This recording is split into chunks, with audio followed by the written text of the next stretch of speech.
ಧರ್ಮಸ್ಥಳ ಕೇಸ್ಗೆ ರಣರೋಚಕ ತಿರುವು ಸಿಗ್ತಾ ಇದೆ. ಷಡ್ಯಂತ್ರದ ಸೂತ್ರಧಾರರ ಜನ್ಮ ಜಾಲಾಡ್ತಾ ಇದ್ದಾರೆ ಈಗ ಎಸ್ಐಟಿ ಅಧಿಕಾರಿಗಳು. ಈ ತಿಮರೋಡಿ ಬ್ರದರ್ಸ್ ಮನೆಯಲ್ಲಿ ಮೆಗಾ ತಲಾಶ್ ನಡೆಯಿತು. ಸತತ 17 ಗಂಟೆಗಳ ಕಾಲ ಶೋಧ ಕಾರ್ಯ. 17 ಗಂಟೆಗಳ ಶೋಧ ಕಾರ್ಯ ಆದ ನಂತರದಲ್ಲಿ ಒಂದಷ್ಟು ವಸ್ತುಗಳನ್ನ ವಶಪಡಿಸಿಕೊಂಡಿದ್ದಾರೆ ಅನ್ನುವಂತ ಮಾಹಿತಿ ಕೂಡ ಇದೆ. ಎಸ್ಐಟಿ ಅಧಿಕಾರಿಗಳು ಬೆಳಗ್ಗೆ ದಾಳಿಯನ್ನ ಮಾಡಿದ್ರು, ಬೆಳಗ್ಗೆ ಹೋದ್ರು, ಆ ನಂತರದಲ್ಲಿ ತಡರಾತ್ರಿಯವರೆಗೂ ಕೂಡ ಅಲ್ಲೇ ಇದ್ರು. ಸುಮಾರು 17 ಗಂಟೆಗಳ ಕಾಲ ಸುದೀರ್ಘವಾಗಿ ಈ ತಲಾಶ್ ನಡೆದಿರೋದು. 12:30ರವರೆಗೂ ಕೂಡ ಶೋಧ ನಡೆದಿದೆ. ಚಿನ್ನಯ್ಯನಿಗೆ ಸಂಬಂಧಪಟ್ಟಂತೆ ಚಿನ್ನಯ್ಯ ಅಲ್ಲಿ ಉಳ್ಕೊಂಡಿದ್ದ, ಆಶ್ರಯ ಕೊಟ್ಟರು ಅನ್ನುವಂಥದ್ದನ್ನ ಪ್ರೂವ್ ಮಾಡುವಂತಹ ನಿಟ್ಟಿನಲ್ಲಿ ಅದರ ಜೊತೆಯಲ್ಲಿ ಏನೇನು ಪ್ಲಾನ್ ಆಗಿತ್ತು, ಎಲ್ಲೆಲ್ಲಿ ಪ್ಲಾನ್ ಮಾಡಿದ್ರು, ಎಲ್ಲ ಮಹಜರುಗಳು, ಇದೆಲ್ಲವೂ ಕೂಡ ನಿನ್ನೆ ನಡೆದಿದೆ. ಆ 17 ಗಂಟೆಗಳಲ್ಲಿ ಆತನನ್ನ ಒಂದು ರೂಮಲ್ಲಿ ಇರಿಸಲಾಗಿತ್ತು. ಆ ರೂಮ್ನ ಮಹಜರು, ಅಲ್ಲಿ ಏನೇನು ಸಿಗುತ್ತೆ, ಚಿನ್ನಯ್ಯನಿಗೆ ಸಂಬಂಧಪಟ್ಟಂತಹ ವಸ್ತುಗಳು, ಅದೆಲ್ಲವೂ ಕೂಡ ಎಸ್ಐಟಿ ಅಧಿಕಾರಿಗಳು ಶೋಧ ನಡೆಸಿದ್ದಾರೆ. ಚಿನ್ನಯ್ಯನ ಸಮ್ಮುಖದಲ್ಲೇ ಅಧಿಕಾರಿಗಳು ಮಹಜರನ್ನ ಕೂಡ ನಡೆಸಿದ್ದಾರೆ. ಮೊಬೈಲ್, ಸಿಸಿ ಕ್ಯಾಮೆರಾ, ಡಿವಿಆರ್ ಇದೆಲ್ಲವನ್ನೂ ಕೂಡ ವಶಪಡಿಸಿಕೊಂಡಿದ್ದಾರೆ ಅನ್ನುವಂತ ಮಾಹಿತಿ. ಅನೇಕ ವಸ್ತುಗಳು ಚಿನ್ನಯ್ಯನಿಗೆ ಸಂಬಂಧಪಟ್ಟಿದ್ದು ಸಿಕ್ಕಿದೆ.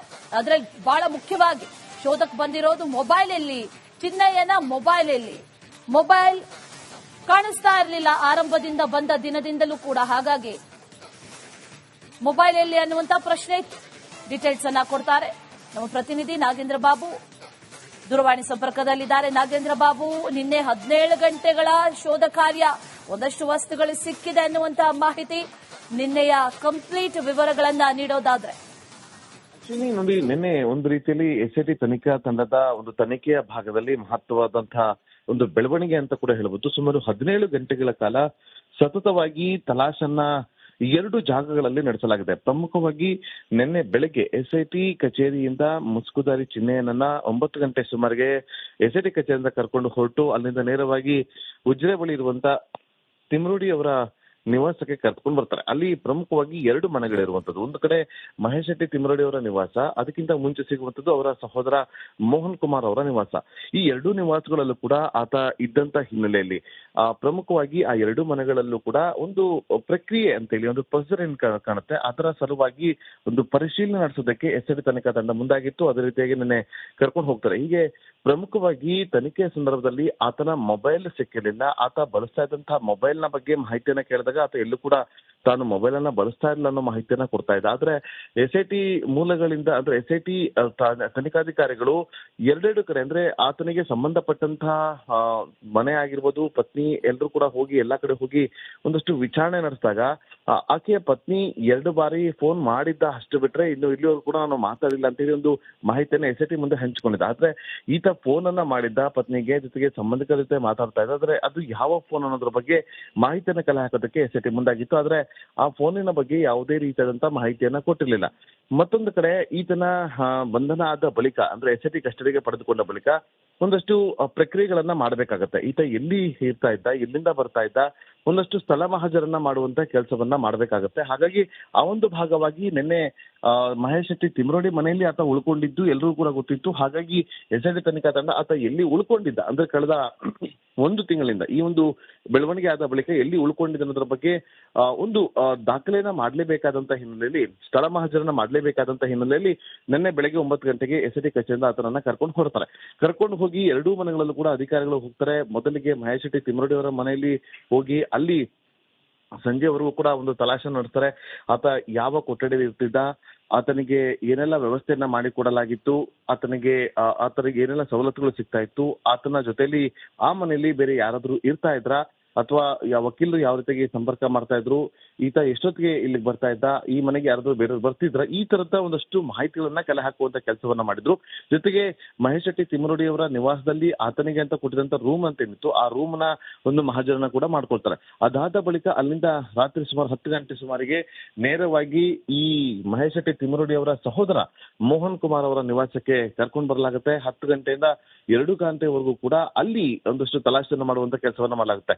ನೋಡಿ, ಮೋಹನ್ ಶೆಟ್ಟಿ ಇದ್ದಂತ ಅಂದ್ರೆ ಮಹೇಶ್ ಶೆಟ್ಟಿ ತಿಮ್ಮಡಿ ಸಹೋದರ ಮೋಹನ್ ಕುಮಾರ್ ಅವರ ನಿವಾಸದಲ್ಲಿ ಯೂಟ್ಯೂಬರ್ ಸಮೀರ್ ಕೂಡ ಅಲ್ಲೇ ಇರ್ತಾ ಇದ್ದ, ಗಿರೀಶ್ ಮಟ್ಟಣ್ಣ ಅವರು ಕೂಡ ಅಲ್ಲೇ ಇರ್ತಾ ಇದ್ರು, ಜಯಂತ್ ಟಿ ಇವರೆಲ್ಲರೂ ಕೂಡ ಅದೇ ಜಾಗ ಅದೇ ಒಂದು ಮನೆಯಲ್ಲಿ ಇರ್ತಾ ಇದ್ರು, ಈತನು ಕೂಡ ಅದೇ ಮನೆಯಲ್ಲಿ ಇರ್ತಾ ಇದ್ದ. ಹಾಗಾಗಿ ಆ ಮನೆಯಲ್ಲಿ ಒಂದಷ್ಟು ಮಾಹಿತಿಗಳನ್ನ ಕಲೆ ಹಾಕುವಂತ ಕೆಲಸವನ್ನ ಮಾಡ್ತಾ ಇದ್ರು. ಜೊತೆಗೆ ಆ ಮನೆಯಲ್ಲಿ ಯಾರೆಲ್ಲ ಇರ್ತಾ ಇದ್ರು ಅನ್ನೋದ್ರ ಬಗ್ಗೆ ಕೂಡ ಆತನಿಂದ ಅಲ್ಲೇ ಸ್ಥಳದಲ್ಲೇ ಒಂದಷ್ಟು ಮಾಹಿತಿಗಳನ್ನ SIT ತನಿಖಾ ತಂಡ ಕಲೆ ಹಾಕಿದೆ. ಈ ತನಿಖೆಯ ಸಂದರ್ಭದಲ್ಲಿ ತಲಾಶ್ ನಡೆಸುವ ಸಂದರ್ಭದಲ್ಲಿ ಆತನ ಆಂಡ್ರಾಯ್ಡ್ ಫೋನ್ ಕೂಡ ಸಿಕ್ಕಿದೆ. ಆ ಒಂದು ಫೋನ್ ಅನ್ನ ಈಗ ಆ ಫೋನಿಂದ ಬಳಕೆ ಮಾಡಿಕೊಂಡು ಆತನ ಜೊತೆಲಿ ಕಾಂಟ್ಯಾಕ್ಟ್ ಅಲ್ಲಿ ಯಾರಿದ್ರು, ಆತನ ಫೋನಲ್ಲಿ ಏನಾದ್ರು ಮಹತ್ವವಾದಂತಹ ಒಂದು ಇನ್ಫಾರ್ಮೇಶನ್ಗಳು ಇದೆಯಾ ಅನ್ನೋದ್ರ ಬಗ್ಗೆ ತನಿಖೆಯನ್ನ ಮಾಡೋದಕ್ಕೆ SIT ತನಿಖಾ ತಂಡ ಮುಂದಾಗಿದೆ. ಜೊತೆಗೆ ಆ ಒಂದು ಎರಡೂ ಮನೆಗಳಲ್ಲೂ ಕೂಡ ಸಿಕ್ಕಂತಹ ಒಂದಷ್ಟು ಇಂಪಾರ್ಟೆಂಟ್ ವಸ್ತುಗಳು ಅಂತ ಹೇಳಲಾಗ್ತದೆ. ಅದ್ರ ಯಾವ ವಸ್ತುಗಳು ಅಂತೇಳಿ ಇಲ್ಲಿವರೆಗೂ ಕೂಡ ರಿವೀಲ್ ಮಾಡಿಲ್ಲ. ಆದ್ರೆ ಆ ವಸ್ತುಗಳ ಬಗ್ಗೆ, ಒಂದೊಂದು ವಸ್ತುಗಳ ಬಗ್ಗೆ ಕೂಡ, ಅಂದ್ರೆ ಯಾವುದೋ ಒಂದು ಪುಸ್ತಕ ಸಿಕ್ಕಿದಾಗ ಆತನ ರೂಮಲ್ಲಿ ಆತನ ಆ ಪುಸ್ತಕದ ಬಗ್ಗೆ ಮಾಹಿತಿಯನ್ನ ಪಡೆದುಕೊಳ್ಳೋದಾಗ್ಲಿ, ಅಥವಾ ಏನೋ ಒಂದು ವಸ್ತು ಸಿಕ್ಕಿದಾಗ ಆ ವಸ್ತುವಿನ ಬಗ್ಗೆ ಮಾಹಿತಿಯನ್ನ ಪಡೆದುಕೊಳ್ಳುವಂತ ಕೆಲಸ SIT ಮಾಡ್ಕೊಂಡಿತ್ತು. ಅದಾದ ಬಳಿಕ ಮಹಾಜರನ್ನ ಮಾಡಿ ಆತನ ರೂಮ್ ಅನ್ನ ಚೆಕ್ ಮಾಡಿ ಎಲ್ಲವನ್ನು ಕೂಡ ಪರಿಶೀಲನೆಗೊಳಪಡಿಸಿ ಒಂದಷ್ಟು ದಾಖಲೆಗಳನ್ನ ಮಾಡಿಕೊಂಡು ನಂತರ ರಾತ್ರಿ ಸುಮಾರು 2 ಗಂಟೆ ಸುಮಾರಿಗೆ ಈ ಒಂದು ತಲಾಶ್ನ ಪ್ರಕ್ರಿಯೆ ಏನಿತ್ತು ತನಿಖೆಯ ಭಾಗವಾಗಿ ಅದನ್ನ ಮುಕ್ತಾಯಗೊಳಿಸಿ 2 ಗಂಟೆ 3 ನಿಮಿಷಕ್ಕೆ ಸರಿಯಾಗಿ ಅವರಲ್ಲಿಂದ ಹೊರಡುವಂತ ಕೆಲಸವನ್ನ ಕೂಡ ಮಾಡಿದ್ರು. Ashwini. Right Nagendra Babu, thank you ಡೀಟೇಲ್ಸ್ಗೆ. ಧರ್ಮಸ್ಥಳ ಕೇಸ್ಗೆ ರಣರೋಚಕ ತಿರುವು ಸಿಗ್ತಾ ಇದೆ. ಷಡ್ಯಂತ್ರದ ಸೂತ್ರಧಾರರ ಜನ್ಮ ಜಾಲಾಡ್ತಾ ಇದ್ದಾರೆ ಈಗ SIT ಅಧಿಕಾರಿಗಳು. ಈ ತಿಮರೋಡಿ ಬ್ರದರ್ಸ್ ಮನೆಯಲ್ಲಿ ಮೆಗಾ ತಲಾಶ್ ನಡೆಯಿತು. ಸತತ 17 ಗಂಟೆಗಳ ಕಾಲ ಶೋಧ ಕಾರ್ಯ. 17 ಗಂಟೆಗಳ ಶೋಧ ಕಾರ್ಯ ಆದ ನಂತರದಲ್ಲಿ ಒಂದಷ್ಟು ವಸ್ತುಗಳನ್ನ ವಶಪಡಿಸಿಕೊಂಡಿದ್ದಾರೆ ಅನ್ನುವಂತ ಮಾಹಿತಿ ಕೂಡ ಇದೆ.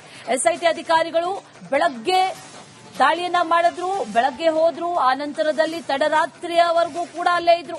ಸುಮಾರು 17 ಗಂಟೆಗಳ ಕಾಲ ಸುದೀರ್ಘವಾಗಿ ಈ ತಲಾಶ್ ನಡೆದಿರೋದು. 12:30ರವರೆಗೂ ಕೂಡ ಶೋಧ ನಡೆದಿದೆ. ಚಿನ್ನಯ್ಯನಿಗೆ ಸಂಬಂಧಪಟ್ಟಂತೆ ಚಿನ್ನಯ್ಯ ಅಲ್ಲಿ ಉಳ್ಕೊಂಡಿದ್ದ, ಆಶ್ರಯ ಕೊಟ್ಟರು ಅನ್ನುವಂಥದ್ದನ್ನ ಪ್ರೂವ್ ಮಾಡುವಂತಹ ನಿಟ್ಟಿನಲ್ಲಿ ಅದರ ಜೊತೆಯಲ್ಲಿ ಏನೇನು ಪ್ಲಾನ್ ಆಗಿತ್ತು, ಎಲ್ಲೆಲ್ಲಿ ಪ್ಲಾನ್ ಮಾಡಿದ್ರು ಎಲ್ಲ ಮಹಜರುಗಳು, ಇದೆಲ್ಲವೂ ಕೂಡ ನಿನ್ನೆ ನಡೆದಿದೆ. ಆ 17 ಗಂಟೆಗಳಲ್ಲಿ ಆತನನ್ನ ಒಂದು ರೂಮಲ್ಲಿ ಇರಿಸಲಾಗಿತ್ತು. ಆ ರೂಮ್ನ ಮಹಜರು, ಅಲ್ಲಿ ಏನೇನು ಸಿಗುತ್ತೆ, ಚಿನ್ನಯ್ಯನಿಗೆ ಸಂಬಂಧಪಟ್ಟಂತಹ ವಸ್ತುಗಳು, ಅದೆಲ್ಲವೂ ಕೂಡ SIT ಅಧಿಕಾರಿಗಳು ಶೋಧ ನಡೆಸಿದ್ದಾರೆ. ಚಿನ್ನಯ್ಯನ ಸಮ್ಮುಖದಲ್ಲೇ ಅಧಿಕಾರಿಗಳು ಮಹಜರನ್ನ ಕೂಡ ನಡೆಸಿದ್ದಾರೆ. ಮೊಬೈಲ್, ಸಿಸಿ ಕ್ಯಾಮೆರಾ, DVR ಇದೆಲ್ಲವನ್ನೂ ಕೂಡ ವಶಪಡಿಸಿಕೊಂಡಿದ್ದಾರೆ ಅನ್ನುವಂತ ಮಾಹಿತಿ. ಅನೇಕ ವಸ್ತುಗಳು ಚಿನ್ನಯ್ಯನಿಗೆ ಸಂಬಂಧಪಟ್ಟಿದ್ದು ಸಿಕ್ಕಿದೆ. ಅದರಲ್ಲಿ ಬಹಳ ಮುಖ್ಯವಾಗಿ ಶೋಧಕ್ಕೆ ಬಂದಿರೋದು ಮೊಬೈಲ್. ಎಲ್ಲಿ ಚಿನ್ನಯ್ಯನ ಮೊಬೈಲ್ ಕಾಣಿಸ್ತಾ ಇರಲಿಲ್ಲ ಆರಂಭದಿಂದ ಬಂದ ದಿನದಿಂದಲೂ ಕೂಡ. ಹಾಗಾಗಿ ಮೊಬೈಲ್ ಎಲ್ಲಿ ಅನ್ನುವಂತ ಪ್ರಶ್ನೆ ಇತ್ತು. ಡೀಟೇಲ್ಸ್ ಅನ್ನ ಕೊಡ್ತಾರೆ ನಮ್ಮ ಪ್ರತಿನಿಧಿ ನಾಗೇಂದ್ರ ಬಾಬು, ದೂರವಾಣಿ ಸಂಪರ್ಕದಲ್ಲಿದ್ದಾರೆ. ನಾಗೇಂದ್ರ ಬಾಬು, ನಿನ್ನೆ 17 ಗಂಟೆಗಳ ಶೋಧ ಕಾರ್ಯ, ಒಂದಷ್ಟು ವಸ್ತುಗಳು ಸಿಕ್ಕಿದೆ ಅನ್ನುವಂತಹ ಮಾಹಿತಿ, ನಿನ್ನೆಯ ಕಂಪ್ಲೀಟ್ ವಿವರಗಳನ್ನ ನೀಡೋದಾದ್ರೆ. ನೋಡಿ, ನಿನ್ನೆ ಒಂದು ರೀತಿಯಲ್ಲಿ SIT ತನಿಖಾ ತಂಡದ ಒಂದು ತನಿಖೆಯ ಭಾಗದಲ್ಲಿ ಮಹತ್ವವಾದಂತಹ ಒಂದು ಬೆಳವಣಿಗೆ ಅಂತ ಕೂಡ ಹೇಳಬಹುದು. ಸುಮಾರು 17 ಗಂಟೆಗಳ ಕಾಲ ಸತತವಾಗಿ ತಲಾಶನ್ನ 2 ಜಾಗಗಳಲ್ಲಿ ನಡೆಸಲಾಗಿದೆ. ಪ್ರಮುಖವಾಗಿ ನಿನ್ನೆ ಬೆಳಗ್ಗೆ SIT ಕಚೇರಿಯಿಂದ ಮುಸ್ಕುದಾರಿ ಚಿನ್ನಯ್ಯನನ್ನ 9 ಗಂಟೆ ಸುಮಾರಿಗೆ SIT ಕಚೇರಿಯಿಂದ ಕರ್ಕೊಂಡು ಹೊರಟು ಅಲ್ಲಿಂದ ನೇರವಾಗಿ ಉಜಿರೆ ಬಳಿ ಇರುವಂತ ತಿಮರೋಡಿ ಅವರ ನಿವಾಸಕ್ಕೆ ಕರ್ಕೊಂಡು ಬರ್ತಾರೆ. ಅಲ್ಲಿ ಪ್ರಮುಖವಾಗಿ 2 ಮನೆಗಳಿರುವಂತದ್ದು. ಒಂದು ಕಡೆ ಮಹೇಶ್ ಶೆಟ್ಟಿ ತಿಮರೋಡಿ ಅವರ ನಿವಾಸ, ಅದಕ್ಕಿಂತ ಮುಂಚೆ ಸಿಗುವಂತದ್ದು ಅವರ ಸಹೋದರ ಮೋಹನ್ ಕುಮಾರ್ ಅವರ ನಿವಾಸ.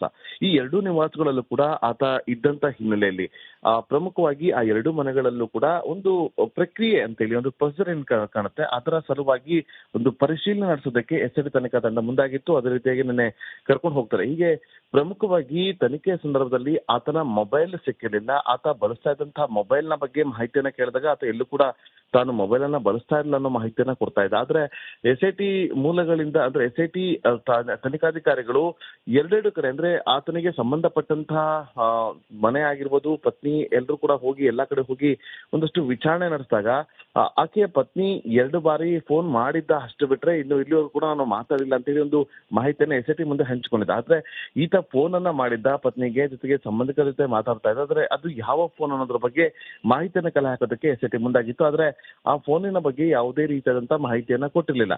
ಮತ್ತೊಂದು ಕಡೆ ಈತನ ಬಂಧನ ಆದ ಬಳಿಕ ಅಂದ್ರೆ ಎಸ್ಐಟಿ ಕಸ್ಟಡಿಗೆ ಪಡೆದುಕೊಂಡ ಬಳಿಕ ಒಂದಷ್ಟು ಪ್ರಕ್ರಿಯೆಗಳನ್ನ ಮಾಡಬೇಕಾಗತ್ತೆ. ಈತ ಎಲ್ಲಿ ಇರ್ತಾ ಇದ್ದ, ಎಲ್ಲಿಂದ ಬರ್ತಾ ಇದ್ದ, ಒಂದಷ್ಟು ಸ್ಥಳ ಮಹಾಜರನ್ನ ಮಾಡುವಂತ ಕೆಲಸವನ್ನ ಮಾಡಬೇಕಾಗತ್ತೆ. ಹಾಗಾಗಿ ಆ ಒಂದು ಭಾಗವಾಗಿ ನಿನ್ನೆ ಮಹೇಶ್ ಶೆಟ್ಟಿ ತಿಮ್ರೋಡಿ ಮನೆಯಲ್ಲಿ ಆತ ಉಳ್ಕೊಂಡಿದ್ದು ಎಲ್ಲರೂ ಕೂಡ ಗೊತ್ತಿತ್ತು. ಹಾಗಾಗಿ ಎಸ್ಐಟಿ ತನಿಖಾ ತಂಡ ಆತ ಎಲ್ಲಿ ಉಳ್ಕೊಂಡಿದ್ದ ಅಂದ್ರೆ ಕಳೆದ ಒಂದು ತಿಂಗಳಿಂದ ಈ ಒಂದು ಬೆಳವಣಿಗೆ ಆದ ಬಳಿಕ ಎಲ್ಲಿ ಉಳ್ಕೊಂಡಿದ್ದ ಅನ್ನೋದ್ರ ಬಗ್ಗೆ ಒಂದು ದಾಖಲೆಯನ್ನ ಮಾಡಲೇಬೇಕಾದಂತ ಹಿನ್ನೆಲೆಯಲ್ಲಿ, ಸ್ಥಳ ಮಹಾಜರನ್ನ ಮಾಡಲೇಬೇಕಾದಂತ ಹಿನ್ನೆಲೆಯಲ್ಲಿ ನಿನ್ನೆ ಬೆಳಗ್ಗೆ 9 ಗಂಟೆಗೆ ಎಸ್ಐಟಿ ಕಚೇರಿಯಿಂದ ಆತನನ್ನ ಕರ್ಕೊಂಡು ಹೊರಡ್ತಾರೆ.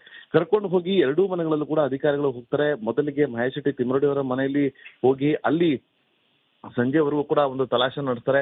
ಆತ ಯಾವ ಕೊಠಡಿಯಲ್ಲಿ ಇರ್ತಿದ್ದ, ಆತನಿಗೆ ಏನೆಲ್ಲ ವ್ಯವಸ್ಥೆಯನ್ನ ಮಾಡಿಕೊಡಲಾಗಿತ್ತು, ಆತನಿಗೆ ಏನೆಲ್ಲ ಸವಲತ್ತುಗಳು ಸಿಗ್ತಾ ಇತ್ತು, ಆತನ ಜೊತೆಲಿ ಆ ಮನೆಯಲ್ಲಿ ಬೇರೆ ಯಾರಾದ್ರೂ ಇರ್ತಾ ಇದ್ರಾ ಅಥವಾ ವಕೀಲರು ಯಾವ ರೀತಿಯಾಗಿ ಸಂಪರ್ಕ ಮಾಡ್ತಾ ಇದ್ರು, ಈತ ಎಷ್ಟೊತ್ತಿಗೆ ಇಲ್ಲಿಗೆ ಬರ್ತಾ ಇದ್ದ, ಈ ಮನೆಗೆ ಯಾರಾದ್ರೂ ಬೇರೆಯವ್ರು ಬರ್ತಿದ್ರ, ಈ ತರದ ಒಂದಷ್ಟು ಮಾಹಿತಿಗಳನ್ನ ಕಲೆ ಹಾಕುವಂತ ಕೆಲಸವನ್ನ ಮಾಡಿದ್ರು. ಜೊತೆಗೆ ಮಹೇಶ್ ಶೆಟ್ಟಿ ತಿಮ್ರೋಡಿ ಅವರ ನಿವಾಸದಲ್ಲಿ ಆತನಿಗೆ ಅಂತ ಕೊಟ್ಟಿದಂತ ರೂಮ್ ಅಂತ ಏನಿತ್ತು ಆ ರೂಮ್ ನ ಒಂದು ಮಹಾಜರನ್ನ ಕೂಡ ಮಾಡ್ಕೊಳ್ತಾರೆ. ಅದಾದ ಬಳಿಕ ಅಲ್ಲಿಂದ ರಾತ್ರಿ ಸುಮಾರು 10 ಗಂಟೆ ಸುಮಾರಿಗೆ ನೇರವಾಗಿ ಈ ಮಹೇಶ್ ಶೆಟ್ಟಿ ತಿಮ್ರೋಡಿ ಅವರ ಸಹೋದರ ಮೋಹನ್ ಕುಮಾರ್ ಅವರ ನಿವಾಸಕ್ಕೆ ಕರ್ಕೊಂಡು ಬರಲಾಗುತ್ತೆ. 10 ಗಂಟೆಯಿಂದ 2 ಗಂಟೆವರೆಗೂ ಕೂಡ ಅಲ್ಲಿ ಒಂದಷ್ಟು ತಲಾಶೆಯನ್ನು ಮಾಡುವಂತ ಕೆಲಸವನ್ನ ಮಾಡಲಾಗುತ್ತೆ. ನೋಡಿ, ಮೋಹನ್ ಶೆಟ್ಟಿ ಇದ್ದಂತ ಅಂದ್ರೆ ಮಹೇಶ್ ಶೆಟ್ಟಿ ತಿಮ್ರೋಡಿ ಸಹೋದರ ಮೋಹನ್ ಕುಮಾರ್ ಅವರ ನಿವಾಸದಲ್ಲಿ ಯೂಟ್ಯೂಬರ್ ಸಮೀರ್ ಕೂಡ ಅಲ್ಲೇ ಇರ್ತಾ ಇದ್ದ, ಗಿರೀಶ್ ಮಟ್ಟಣ್ಣ ಅವರು ಕೂಡ ಅಲ್ಲೇ ಇರ್ತಾ ಇದ್ರು, ಜಯಂತ್ ಟಿ ಇವರೆಲ್ಲರೂ ಕೂಡ ಅದೇ ಜಾಗ ಅದೇ ಒಂದು ಮನೆಯಲ್ಲಿ ಇರ್ತಾ ಇದ್ರು, ಈತನು ಕೂಡ ಅದೇ ಮನೆಯಲ್ಲಿ ಇರ್ತಾ ಇದ್ದ. ಹಾಗಾಗಿ ಆ ಮನೆಯಲ್ಲಿ ಒಂದಷ್ಟು ಮಾಹಿತಿಗಳನ್ನ ಕಲೆ ಹಾಕುವಂತ ಕೆಲಸವನ್ನ ಮಾಡ್ತಾ ಇದ್ರು. ಜೊತೆಗೆ ಆ ಮನೆಯಲ್ಲಿ ಯಾರೆಲ್ಲ ಇರ್ತಾ ಇದ್ರು ಅನ್ನೋದ್ರ ಬಗ್ಗೆ ಕೂಡ ಆತನಿಂದ ಅಲ್ಲೇ ಸ್ಥಳದಲ್ಲೇ ಒಂದಷ್ಟು ಮಾಹಿತಿಗಳನ್ನ ಎಸ್ಐಟಿ ತನಿಖಾ ತಂಡ ಕಲೆ ಹಾಕಿದೆ. ಈ ತನಿಖೆಯ ಸಂದರ್ಭ, ಈ ತಲಾಶ್ ನಡೆಸುವ ಸಂದರ್ಭದಲ್ಲಿ ಆತನ ಆಂಡ್ರಾಯ್ಡ್ ಫೋನ್ ಕೂಡ ಸಿಕ್ಕಿದೆ. ಆ ಒಂದು ಫೋನ್ ಅನ್ನ ಈಗ ಆ ಫೋನಿಂದ ಬಳಕೆ ಮಾಡಿಕೊಂಡು ಆತನ ಜೊತೆಲಿ ಕಾಂಟ್ಯಾಕ್ಟ್ ಅಲ್ಲಿ ಯಾರಿದ್ರು, ಆತನ ಫೋನಲ್ಲಿ ಏನಾದ್ರು ಮಹತ್ವವಾದಂತಹ ಒಂದು ಇನ್ಫಾರ್ಮೇಶನ್ಗಳು ಇದೆಯಾ ಅನ್ನೋದ್ರ ಬಗ್ಗೆ ತನಿಖೆಯನ್ನ ಮಾಡೋದಕ್ಕೆ ಎಸ್ಐಟಿ ತನಿಖಾ ತಂಡ ಮುಂದಾಗಿದೆ. ಜೊತೆಗೆ ಆ ಒಂದು ಎರಡೂ ಮನೆಗಳಲ್ಲೂ ಕೂಡ ಸಿಕ್ಕಂತಹ ಒಂದಷ್ಟು ಇಂಪಾರ್ಟೆಂಟ್ ವಸ್ತುಗಳು ಅಂತ ಹೇಳಲಾಗ್ತದೆ. ಅದ್ರ ಯಾವ ವಸ್ತುಗಳು ಅಂತೇಳಿ ಇಲ್ಲಿವರೆಗೂ ಕೂಡ ರಿವೀಲ್ ಮಾಡಿಲ್ಲ. ಆದ್ರೆ ಆ ವಸ್ತುಗಳ ಬಗ್ಗೆ, ಒಂದೊಂದು ವಸ್ತುಗಳ ಬಗ್ಗೆ ಕೂಡ ಅಂದ್ರೆ ಯಾವುದೋ ಒಂದು ಪುಸ್ತಕ ಸಿಕ್ಕಿದಾಗ ಆತನ ರೂಮಲ್ಲಿ ಆತನ ಆ ಪುಸ್ತಕದ ಬಗ್ಗೆ ಮಾಹಿತಿಯನ್ನ ಪಡೆದುಕೊಳ್ಳೋದಾಗ್ಲಿ ಅಥವಾ ಏನೋ ಒಂದು ವಸ್ತು ಸಿಕ್ಕಿದಾಗ ಆ ವಸ್ತುವಿನ ಬಗ್ಗೆ ಮಾಹಿತಿಯನ್ನ ಪಡೆದುಕೊಳ್ಳುವಂತ ಕೆಲಸ ಎಸ್ಐಟಿ ಮಾಡ್ಕೊಂಡಿತ್ತು. ಅದಾದ ಬಳಿಕ ಮಹಾಜರನ್ನ ಮಾಡಿ ಆತನ ರೂಮ್ ಅನ್ನ ಚೆಕ್ ಮಾಡಿ ಎಲ್ಲವನ್ನು ಕೂಡ ಪರಿಶೀಲನೆಗೊಳಪಡಿಸಿ ಒಂದಷ್ಟು ದಾಖಲೆಗಳನ್ನ ಮಾಡಿಕೊಂಡು ನಂತರ ರಾತ್ರಿ ಸುಮಾರು 2 ಗಂಟೆ ಸುಮಾರಿಗೆ ಈ ಒಂದು ತಲಾಶ್ನ ಪ್ರಕ್ರಿಯೆ ಏನಿತ್ತು ತನಿಖೆಯ ಭಾಗವಾಗಿ ಅದನ್ನ ಮುಕ್ತಾಯಗೊಳಿಸಿ 2 ಗಂಟೆ 3 ನಿಮಿಷಕ್ಕೆ ಸರಿಯಾಗಿ ಅವರಲ್ಲಿಂದ ಹೊರಡುವಂತ ಕೆಲಸವನ್ನ ಕೂಡ ಮಾಡಿದ್ರು. Ashwini. Right Nagendra Babu, thank you ಡೀಟೇಲ್ಸ್ಗೆ.